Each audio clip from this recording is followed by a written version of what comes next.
ബി.ജെ.പിയുടെ ചെയ്തികൾ എന്ത് തന്നെയായാലും അതിനെ ന്യായീകരിക്കാൻ ശ്രമിക്കുന്നവരിൽപ്പെട്ട ഒരു മാധ്യമ പ്രവർത്തകനാണ് അർണബ് ഗോസ്വാമി. ഒരു പരിധിവരെ അതിനെ നിയന്ത്രിച്ച് ന്യായീകരിച്ച് ബി.ജെ.പിയെ രക്ഷിക്കാൻ എന്നും അർണബ് ഗോസ്വാമി മുന്നോട്ട് വരാറുമുണ്ട്. എന്നാൽ അർണബിന്റെ ഇന്നലത്തെ നിലപാട് എന്ന ചർച്ചയിൽ പങ്കെടുക്കാനെത്തിയ ബി.ജെ.പിയുടെ വക്താവായ ഗൗരവ് ഭാട്ടിയക്ക് ശക്തമായിട്ടുള്ള താക്കീതാണ് ഗോസ്വാമി നൽകിയിട്ടുള്ളത്. അതായത് മസൂദ് അസറിനെ ജി എന്ന് കൂട്ടി വിളിച്ചതിന് ശക്തമായിട്ടുള്ള വിമർശനം രാഹുൽ ഗാന്ധിക്കെതിരെ ഗൗരവ് ഭാട്ടിയ ഉന്നയിച്ചപ്പോൾ ആ വിമർശനങ്ങളെ പൊളിച്ചെടുക്കുകയായിരുന്നു അർണബ് ഗോസ്വാമി തന്റെ ചാനലിലൂടെ.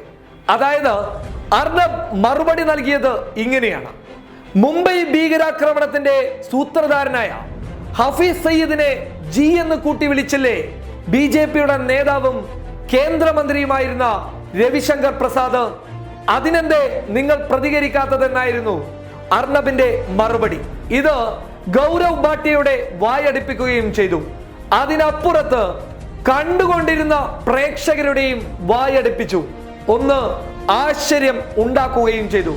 കാരണം ഇന്നോളം കോൺഗ്രസിന്റെ എന്തെങ്കിലും തെറ്റുകൾ കാണാൻ വേണ്ടി ശ്രമിച്ചിരുന്ന അർണബിന്റെയും മറ്റുള്ള പ്രതിപക്ഷ പാർട്ടികളുടെ തെറ്റുകൾ കിട്ടിക്കഴിഞ്ഞാൽ പൊങ്കാലയിടുന്ന അർണബിന്റെ മുഖത്തിന് വലിയ മാറ്റങ്ങൾ സമ്മാനിച്ചു എന്നുള്ളതായിരുന്നു ആ ചർച്ച നൽകിയ സന്ദേശം. അതുകൊണ്ട് തന്നെ ചർച്ചയിൽ പങ്കെടുത്ത മറ്റുള്ള രാഷ്ട്രീയ പാർട്ടിക്കാരും അർണബിന്റെ മറുപടി കേട്ട് ഒന്ന് അന്താളിക്കുകയും ചെയ്തു.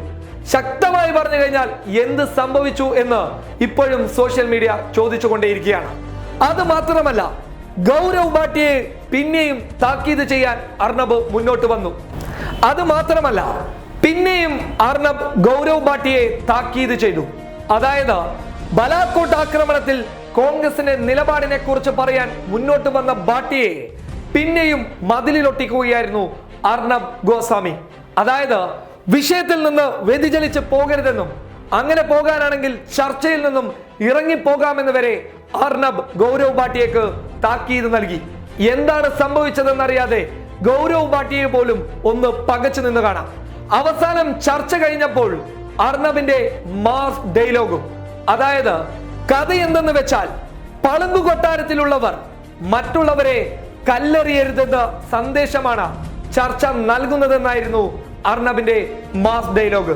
എന്തു പറഞ്ഞാലും അർണബിന് ചില ഫാൻസുകാർ ഇപ്പോൾ കൂടിയിട്ടുണ്ട് എന്നുള്ളതാണ് ലഭിക്കുന്ന റിപ്പോർട്ടുകളിൽ നിന്ന് വ്യക്തമാകുന്നത്. News desk public Kerala.